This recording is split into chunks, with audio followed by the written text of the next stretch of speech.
Isang estudyante o ilang estudyante ang nagsumikap na maging best in attendance sa kanilang klase. Ang kanilang guro kasi may bigating paraffle bilang reward. Kung ano yan, pusuan sa report ni Ian Cruz. Huwag maliitin ang best in attendance. Dahil kapag hindi ka nag-skip sa klaseng ito, pasok rin sa raffle draw. Mula sa 40 estudyante ni Teacher Shaz ng Recto Memorial National High School, 6 lang ang walang absent at walang late. Kaya sila ang may chance magwagi ng Naranasan ko na magkaroon ng mga estudyante na pasaway.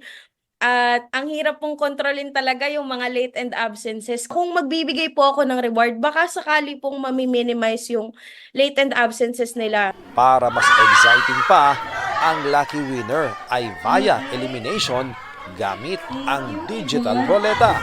4 na lang, hawak! At ang maswerteng nanalo, si Hari, na may reputation pala sa best in attendance. Simula po talaga elementary, hindi po talaga ako pala absent po. Parang pag once na po na umabsent ako, parang nafe-feel ko po, madami na po akong mamimiss na mga activities, yung mga performance po. Yun po talaga yung kinakatakutan ko po. Deserve naman pala. Kasi ito po yung tinatawag namin na positive reinforcement. Pag meron po ako nabibigay na alam ko na kailangan po talaga ng isang tao, lalo na po sa estudyante. Ian Cruz nagbabalita para sa GMA Integrated News. Huwag magpahuli sa mga balitang dapat niyong malaman. Mag-subscribe na sa GMA Integrated News sa YouTube.